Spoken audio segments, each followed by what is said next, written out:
Da, da, da, da. What's up, everybody? Hey, hello, everybody. Welcome to the Number 8 podcast. I'm Dave. I was going to say I'm Joe then. And you are. And I'm Joe. So this is episode 5 of the podcast? It's episode 5 of the podcast. Episode 5 of the podcast. And we it's the same setup, but we're doing something slightly different. We decided to. So we're going to do bring our new section at the beginning, bring our own topics, whatever. And then we're going to have a main section, which is going to be something that we both agreed on beforehand, and then we do some research and then we come on and discuss the topic. So the topic for today is basically litigation in the music industry or copyright claims, lawsuits, stuff like that that have happened in the music industry. Sounds really heavy when you say it like that. Yeah, but it's interesting though, isn't it? So yeah. So yeah, we thought it's a bit more podcasty. We can discuss a bit more because we don't do a lot of discussing, really, do we? We just kind of say each other's own thing. So we've done our research and we're gonna speak a bit about what we've found and what we've looked up, and then have a discussion about it. So that should be fun. Looking forward to it. So do you want to introduce the first section? Okay, so the first section we're going to do is the news section, obviously, like Dave just said, main topic. And the main topic is about the music industry and the artists that are trying to make it harder for people to use copyrighted materials online. So basically, the main story is that around about 180 artists, music artists, including Paul McCartney, Taylor Swift, so on and so forth, are trying to reform the DMCA, which is the Digital Millennium Copyright Act. And the whole point of the DMCA is to try and protect copyrighted materials on the internet and stop people from using other people's work. Yeah. So we've independently done some research. I think Joe's got a lot about the online, like you just said. Yeah. I've got some examples of some older copyright cases just to show a bit about how this isn't really a new thing. I think since what happened with Pharrell, was it Happy? Yeah. With that whole court case. No, it was Get Lucky, wasn't it? No, it was the one with Blurred Lines. Yes, that was it. Sorry, because there was a huge thing with that with Marvin Gaye's family. Is that right? His estate, yeah. And there was a couple of others around that time which made people worried that this was going to be a thing which would start happening. But looking into it, it's actually something that's been going on since the beginning of publishing music, which you wouldn't be surprised at. And more recently, Led Zeppelin and Stairway to Heaven as well. Yeah, exactly. Yeah. So Joe's got a bit more about the online side of things. I've got some past stuff. What do you want to start with? Do you want me to start with? Yeah, go for it. Cool. So what I've done, I've looked up some court cases over certain tracks, and between who won and stuff. So I've highlighted a couple here. Let me just look. So let me give you an example of. So just to prove that this has been happening for a while. So we've got Bob Dylan, we've got Jack Johnson, Pharrell Williams, David Guetta, Kanye West, Elton John, Justin Bieber, Jerome Kern, Joseph Howard, John Gay, Harry Ravel, Joe Burke. It just goes on. Hang on, what are those? So all of these are different court cases based on copyright claims on tracks. Okay. So I've got a couple which I want to go into detail. So one of them is from 2012, and it is Vince Peters against Kanye West. And I thought this is quite an interesting one because so my website I'm using is mcir.usc.edu. We'll leave a link. We'll leave a link. But basically, it's got information about court cases and stuff like that. But this Kanye West one, I found really interesting because there's no. So basically, Kanye won. The claim was against one of his songs, against Stronger. Okay. And when I'll read a small section from the judge's review, but Kanye won. But when you listen to it, you'll understand why the guy claimed for it. Let me just find it now. 2012. This website's quite good because it lists a load of them, and then you can click onto each case, and then read about it and read the notes of the court. So which is this? No, Justin Bieber. Okay, so this was between Vincent Peters, or Vince P. I think that's his rap name. I think he's an up and coming rapper. He was the one complaining the work on Stronger, and the defending work was also called Stronger by Kanye West. So basically, what happened is Vince P wrote this track called Stronger, and he took it to a guy. I'll just read it. This case involves a dispute between hip-hop star Kanye West and an up-and-coming rap artist, Vincent Peters, known as Vince P. Vince P created a song entitled Stronger and had met with John Monopoly, Kanye West's friend and producer, to demo some tracks in hopes of establishing a business relationship. Among the tracks exhibited at this meeting was Vince P's track Stronger. Although Monopoly agreed to Vince P's producer, the record label deal fell through. Vince P's album was never distributed. Within a year of the original meeting and between Vince P and Monopoly, Kanye West released his own track called Stronger, which became a huge international hit. Vince P noticed several similarities between West's version and his own version. After failing to get in touch with West, he registered his copyright and filed a suit with a federal court against West for infringement. And the thing I find interesting about this is the guy, obviously, there's a link. The guy knows Kanye West. Yeah. He's a friend with Kanye West, and he's come up with this track, and the deal fell through. So basically, he loses the court battle because there's no. Did you hear that horn? Beep, beep. But he loses it. It says he lost it in court, so he appealed to the Seventh Circuit. No idea what that is. I'm guessing it's some other kind of court thing. But they focused on the alleged instance of infringement actually constituted, so it had to be lawful infringement. And there was nothing concrete. So there's similar references to lines like, which doesn't kill me, makes me stronger. There's a reference to Paris Hilton in both.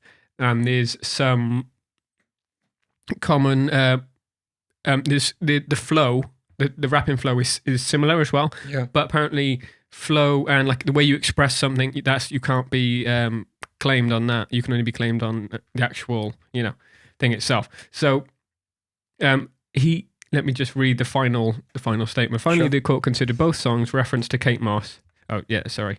Here the court concluded that the use of someone's name by itself is not protected by copyright. In addition, it noted that the lyrics about Moss were different in each song. Blah blah blah. Ultimately, because Vince P failed to establish substantial similarity and only contained minor cosmetic similarities, the court affirmed that. So they basically, because it was only cosmetic, they dismissed it. But and that's fine. What does cosmetic mean? So it was like similar references, and the flow was similar, but Okay. the melody and maybe a lot of the lyrics weren't the same. Sure. And normally I would think, that's fair enough. But I just find it strange that he obviously met the guy with the concept and they've just taken the concept, haven't they? But you can do that apparently. So I thought that was an interesting one. What do you think about that? I think that's clearly just stolen work, to be honest. Yeah, see, it's because obviously he's given this track. Vince P's done this track. It's got really good concepts. It's got the potential to be. Clearly, that guy knew that he would make more money if Kanye did it, and it would be bigger. Yeah, than if Vince P did it. He could have reproduced the track with the guy. Yeah, but obviously he didn't, and that's what happened. So yeah, I found that was interesting, and it's something you would expect of someone like Kanye West, or his producers. Yeah, exactly. Because it's a money making machine at this point. Yeah.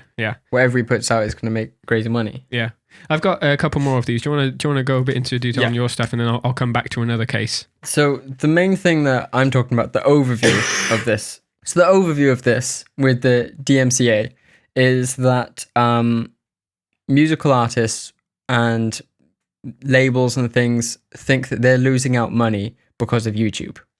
Mostly YouTube, online in general. Yeah, kind of like streaming. Mostly well. about YouTube. Yeah. And they actually say that DMCA has allowed major tech companies, Google, to grow and generate huge profits while songwriters and artists' earnings diminish. Yeah. Now, for Paul McCartney and Taylor Swift to say that, I think is ridiculous. Right, they might not be making as much money as they would be without this. Yeah. But they're making crazy money. Yeah. Like they would argue, I'm guessing their argument is that they're trying to help out the musician or the band. But the thing is, the way you can distribute music online now to everyone and across, you can distribute to the whole world within minutes. And with limitations online, that wouldn't be the case. You would have to you'd have to pay. That's what they want, isn't it? They want you to have to pay to put your music online or pay for it, to download it, the equivalent of like a hard copy or.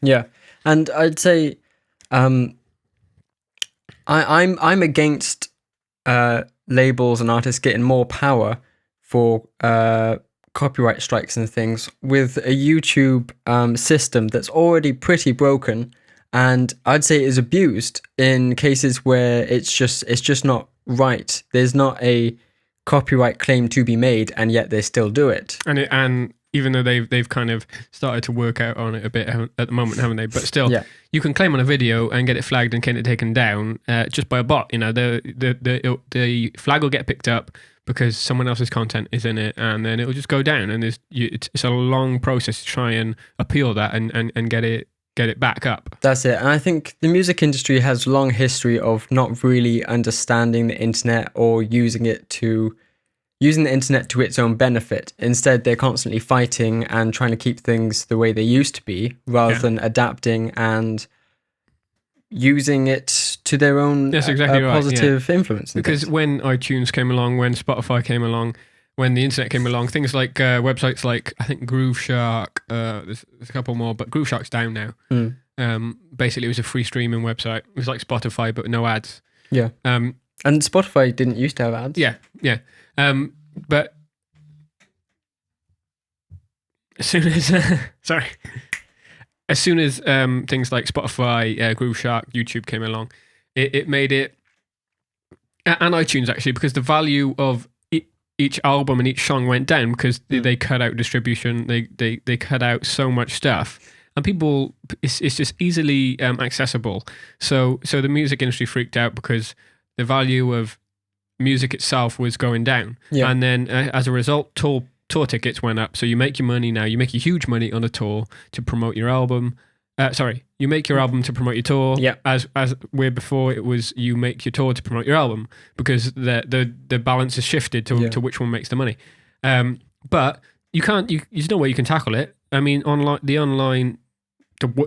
online universe is too. It's everywhere, and there's no way that nobody's going to accept you taking away that ability. If you do, they'll just find another way to do it. Exactly. And streaming, I know streaming might be frustrating because they get ad revenue or they might get credits or whatever, but streaming will stop people pirating, and it has, I think. Yeah, before Spotify, I mean, everyone would just download it legally for free. So definitely, and I'd say the great thing about YouTube and things like that, streaming music, is that somebody like me who kind of likes Taylor Swift stuff and a bunch of different artist stuff, but I'm never ever gonna buy it. So I could go to their YouTube channel, watch their video. At least they're gonna get ad revenue. I know that's like nothing compared. Yeah. But at least it's something rather than just nothing, which is what they would be getting from me. Yeah, it's true. Yeah, and it expands everyone's audience as well, because you've got a global market instantly. Yeah. So, I'd feel like it really has leveled the playing field, where say if you make a song, you have the exact same platform and shareability as anyone else, big artist. Obviously you can invest into the internet and promotion and stuff, but still, I think what they want, or what they think they want, is to be to reach that global market instantly, but still price the same as when you only reached your local market or your national market. But you can't. It doesn't work like that. That's a really selfish, self-absorbed way of thinking about it, because before you would never been able to reach this many people. And I understand if people are struggling because of that, it's different. But if you've got a ton of money and you're reaching the world and you've got enough money to live on, then what else would you want? Surely you make your music to share with the rest of the planet rather than to get money in your pocket. So, well, clearly not. Because I mean, like, I don't want to keep going back to Taylor Swift. I don't, but she's the face of the campaign, though. She's the face of the campaign, as well as Paul McCartney, but also she's the biggest, like one of the biggest female artists in the world right now. And I think giving her more power and the industry more power is a bad thing, especially when she's already tried to copyright phrases Yeah, right. That's like just stupid. this sick beat and nice to meet you, where you been. That's just a sentence. Try to copyright phrases. What Joe means by that is so no one else can use those phrases without paying Taylor Swift Yeah. in like a published piece of work. It's just ridiculous. And if she wasn't doing stuff like that, then maybe you'd be like, okay, I understand they're trying to help the everyday musician. But do you know what? One thing, whatever happens, music will always be written and played at venues, because this isn't really affecting the everyday musician, the guy who's going out every night to play an open mic night. This isn't affecting that guy. And they might say it is, but there's less power to the big guys. There's less huge labels, a lot more independent labels, a lot easier to promote yourself, make your own music, make your own music videos independently because of the website. And people, and the big guys don't like that. That's what I think. Definitely. And I feel like with the ability to use copyrighted music, which I think is a thing that should be allowed, because whenever I've watched big creators that I really like, if they've used a piece of copyrighted music and I thought, that's really cool, I've always gone out and tried to find it. Yeah. And that's only a good thing. It's literally free publicity. And for that to, if that happened with like a lower down artist, like a much, much smaller artist, that could just make their career. Yeah. See, I think if you use copyright material, you need to credit someone. Yeah. And in YouTube, the system where they do the crediting, I think that makes sense. But think about the gaming industry, gaming industry in YouTube. Now we're at a point more or less where you can play any game online, and you can monetize your video, you can make money, and they're not going to take your video down. But so you can make a full gaming video based on this huge multi-billion pound industry, and then you can't put 5 seconds of a copyrighted song in it without it getting claimed. Like, I'm all for people getting paid for their music being used. Yeah. But there's got to be a system which works. There's got to be, because what's the point in having music if people can't share it with the world? You know. Yeah, exactly. It makes it difficult. So everyone's too afraid. You know. So. Yeah, if you make something Just for credit. the world, then you want it to be heard, surely. Exactly. Rather than just keeping hold of it. This is mine. You're not going to get it unless you pay me loads of money. Nobody's going to hear that, and you're not going to actually get any money. But we're also aware there's a flip side to it. For example, Facebook. Facebook is more or less a platform where you can post anything you want. Doesn't matter who's claimed copyright on it. Doesn't matter and there's no repercussions. You could upload a film. I probably couldn't, but you know what I mean. For example, you could upload someone's video on YouTube on Facebook. That happens all the time. And you can get millions of views, millions of loads of publicity, and it will never get taken down because there's no rules on Facebook at the moment. So we understand that's not right. Credit needs to be there. You can't upload someone else's thing without their credit or permission or some kind of system. But also, you can't restrict the music. You can't restrict music as a whole, so it's not shared. It just doesn't make sense, and it's It's ridiculous. So do you want me to go on to another one? Yeah, go for it. So another one is Guy Hobbs and Elton John. And the song, so the complaining work is Guy Hobbs, Natasha. He's the one who made the claim. Mm-hmm. The song's called Natasha, and Elton John. The defending work is a song by Elton John called Nikita. And I'll just read the opinion by the judge. While working on a Russian cruise ship, Guy Hobbs composed a song called Natasha that was inspired by a brief love affair he had with a Russian waitress. Hobbs tried to publish this song but was unsuccessful. A few years later, Elton John and Bernie Taupin released a song called Nikita through a publishing company to which Hobbs had sent a copy of Natasha. Believing that Nikita was based on Natasha, Hobbs eventually demanded compensation from Elton John, and ultimately filed suit asserting a copyright infringement claim and two related state law claims. So it's a copyright claim and two related state law claims. Sorry, I just misread that. The defendants moved to dismiss Hobbs's complaint for failure of a state claim, and the district court granted the defendant's motion. Hobbs appeals, we affirm. So I think from what I understand from reading this one, Elton John, thus we do not consider whether the allegedly similar elements identified by Hobbs are entitled to copyright protection. So I think Hobbs lost. I don't think he won. Mm. But it's another thing with it is, there's that common factor. This is songs. I think the lyrics. Yeah. I think it's based on lyrics. This one. Okay. So that's another similar one. But See, I'd say that's an interesting one because the fact he couldn't get his music out there, like Yeah. that wouldn't happen today because he could just upload it and he it could would be upload there, it and he and could everyone could see that. he that could was claim the first. copyright on the publishment. Then. Yeah, exactly. One more that I wanted to mention, if I can find it. So I've got here it is. There's a couple really big tracks which have successfully been sued, but obviously still being released. It's just the opposite person won. Mhm. One is Johnny Cash's song "Folsom Prison Blues" was sued for $75,000, because it was similar to a song called "Crescent City Blues" by Gordon Jenkins. So that was one that was won. Another one was the Ghostbusters theme tune, sued by Huey Lewis for similarities. Oh, really? Yeah, but there was with that one there was I read this. That's but, Thingy Junior, isn't it? yeah. So it was similar to a song called Ray Parker Jr. I Want a New Drug. Mhm. I think that's what it's called. From earlier that year. The party settled out of court, so there was a settlement through Lewis's alleged breach of the confidentiality agreement. He discussed it, I think, on a TV program or something. But it says, discussing the film in Premiere Magazine years later, the film's producers admitted that Lewis declined their offer to write the theme song, and upon hiring Parker, provided him with I Want a New Drug to help him write the song. Oh, okay. So this is all a bit of a mess. I don't really understand. I think this has just been a bit of a misunderstanding one. Yeah. But the final one I wanted to mention before there's two more, but you'll understand the latest one, is Radiohead's song Creep was sued by two guys, Albert Hammond and Mike This is your own writing. Hazelwood, I think. They won the case, Mhm. and if you look at the credits for the song, they're credited on the song. So they Wait, this Albert and Mike. on Creep. So they're in the co-writer credits because they Yeah. won the.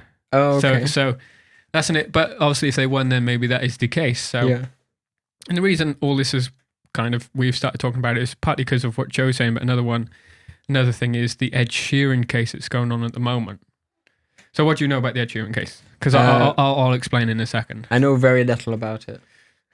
So basically, it's Ed Sheeran was sued. All the news was like Matt Cardle, who won X Factor in UK, sued Ed Sheeran for 20 million for this song. It was Photograph, which was one of his huge songs. Mhm. But it turns out it wasn't Matt Cardle. It was the two people who wrote this song for Matt Cardle. And the song was called, let me just find it here.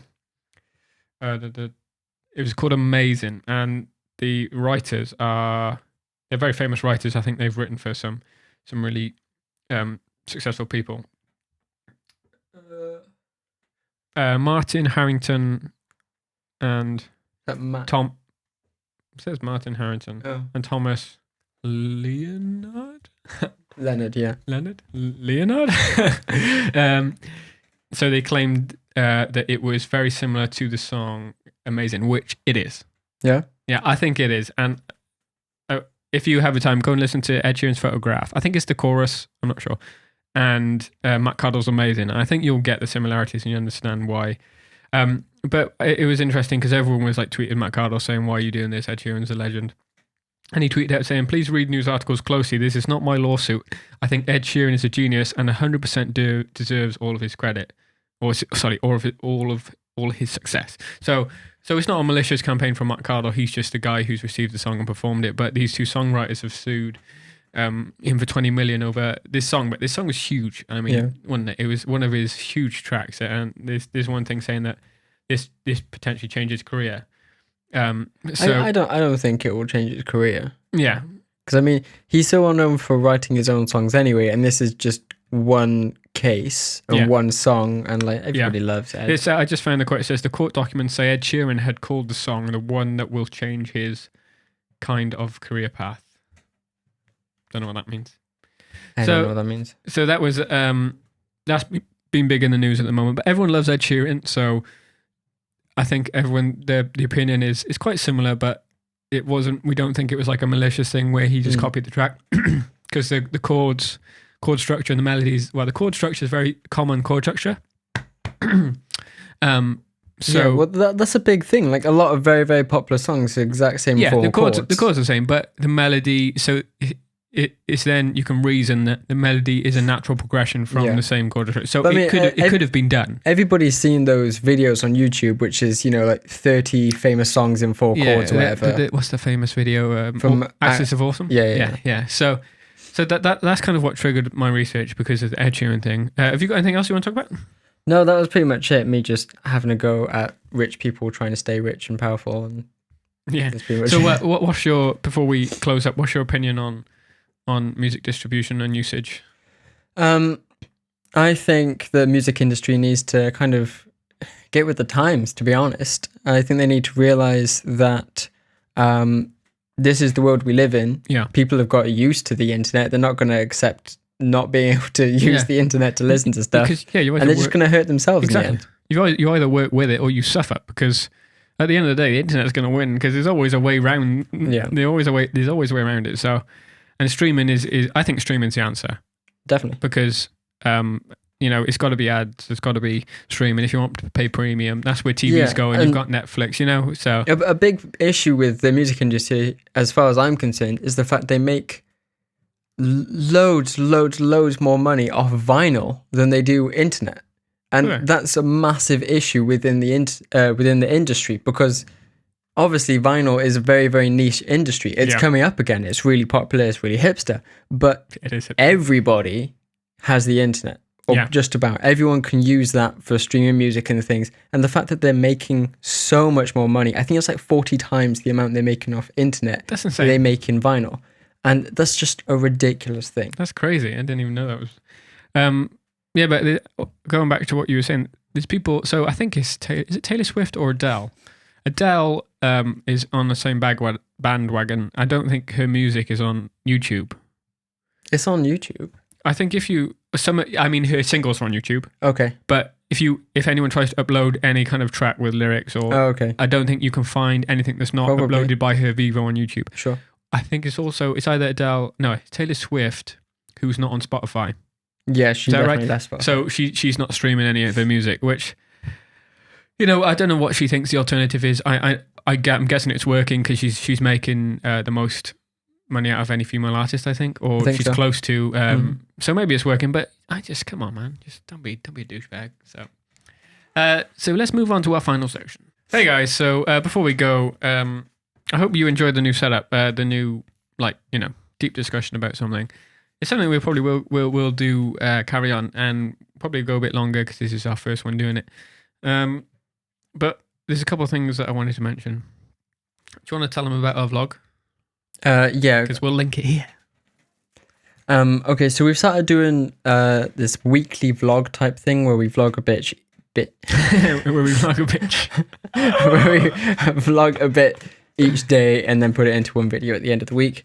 We're doing this mostly because we want to be making more content. We are pretty busy with different things at the moment, and it's a good way of being able to just keep making content and not have to worry too much about filling up time with other things and taking away time from other projects. So yeah, that's what we're going to be doing now. Cool. And also because we haven't really got the extended fun section in the podcast at the moment, we're going to try and make that its own video and more of a production thing. So hopefully one of them will be coming out soon as well, and that should be fun because people tend to like that section of the podcast, I think. And we do put a lot of we spotlight on it, like the thumbnail normally related to it, the title. But at the moment, we feel like a discussion is a bit more podcasty, and then we'll do more videos. Cool. So before we go, I was telling Joe earlier that I was on the Urban Dictionary, and if you've got 10 minutes, just go on Urban Dictionary. And have you got anything you want to say before I close off? No, I've just got one cool thing from the internet this If week. you go to that first, and then I'll close off with it. Cool. Because it's funny. So this week I saw a video on Vimeo all about Foley artists. Oh, cool. And it was really cool. I really enjoyed the video. Really good production value.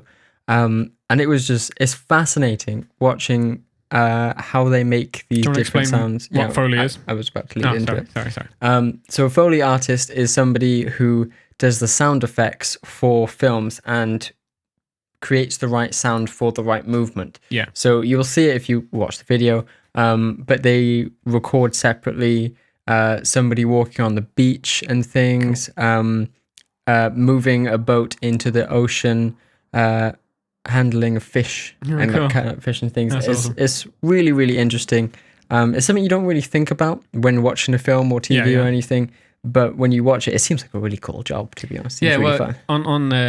On Foley, one of my modules in uni was sound for film, and part of that was Foley. Yeah. Yeah, and so the first time I ever properly did Foley, the assignment was there's like a 1-2 minute clip from Ice Age where Scrat's it's a Scrat clip, and we had to do the sound design for all of it. So that includes Foley, atmosphere sounds, impact sounds, dialogue, everything. Yeah. Which, by the way, I cannot stand Scrat now because I spent literally like 200 hours on that thing. It's the most not monotonous, just takes so long. Yeah. But the Foley part of it was great. But one thing I learned from one of my lecturers, Ed, is because I think he's an editor for some BBC programs or whatever. So he's in the industry and he works in a studio with a Foley artist, and he said that there's this thing they do. Audio editor. There's this thing they do. So whenever there's any movement, they have something called a cloth track. So there's a baseline track under all the other recorded things where they get a cloth, and then anytime there's any movement from anyone on screen, then they have to simulate it with the cloth. So if they were like moving like this, and they do it for the whole thing, underline the whole, and that's something that's in everything. But now he said that you can kind of notice it if you really hear out for it. But yeah, so it is really fun because like you do the most ridiculous things. If you get a chance, try and find. There's a documentary about the Star Wars, some Foley from the Star Wars. Films, I heard about it. Because there's like the way they made the lasers. I can't remember what it is. But it's like a spring in water. I think a stretch spring in water. I think it's magnetized, and they just hit it and goes pew pew pew. Oh, cool! That's where they got the laser sound from. Wow. And the guy, when they first started, I think, what's the guy's name who made up Foley? Something Foley. But it was for all the Disney animations. And there's a video about that, which is so cool. I mean, they used to create like huge machines. They got like a wind machine. It's like this huge wooden built thing. They twist around, and it goes like, and they've got like a mini train. But it's awesome. Check it out. It's really cool. So go watch the video on Vimeo. It's weirdly mesmerizing, really nice to watch. And yeah, it's just good. Cool. Good thing. And before we go, leave a like, leave a comment, engage. Let us know what you think of this kind of setup. Thanks for listening and watching. Before we go, we decided to finish on something funny. So I typed in funny on Google. Took me to Urban Dictionary, where I also typed in something funny, and it said, when someone else gets hurt, which I thought was a perfect explanation. and it's funny because it gives you like an example, and the example is, dude, John just smacked his head on the car door. It was as funny as the time Lisa got bitten by her pet goat. I'll see you next week.